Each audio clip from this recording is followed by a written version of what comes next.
പന്തല് കെട്ടാൻ ആളില്ലാഞ്ഞിട്ടല്ല, ആ 1.5 കോടി ഇവന്റെ പിച്ചലാളിക്കരുത്, ഊരാളിക്കരുത്. അപ്പൊ അതും പുറത്തല്ല. ഇങ്ങനെ ഒരു ഭരണകൂടം നിങ്ങൾ മനസ്സിലാക്കണം.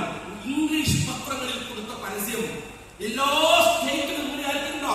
ഇവിടെ വന്നത് അയാള് ഓട്ടിസം ബാധിച്ച കുട്ടികള് ഇവരൊക്കെ ഉമ്മൻചാണ്ടി ഇടയ്ക്ക് നൽകിയിട്ട് അവരൊക്കെ പോയി കാണുമ്പോൾ പ്രയാസം. തിരിച്ച് തിരുവനന്തപുരത്ത് പോയിട്ട് ഈ നാട്ടിലെ ഓട്ടിസം ബാധിച്ച കുട്ടികൾ സ്കൂളുകൾ മുഴുവൻ എയ്ഡഡ് സ്കൂളായിട്ട് പ്രഖ്യാപിച്ചു.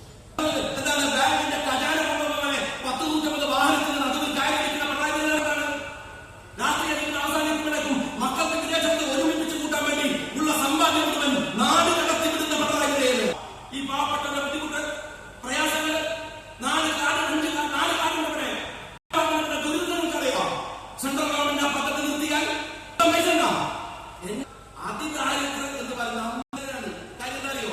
ഓരോരുത്തരും 1.5 ലക്ഷത്തിനടുത്ത് കടാണ് നമ്മളെ കണക്കനുസരിച്ചിട്ട്.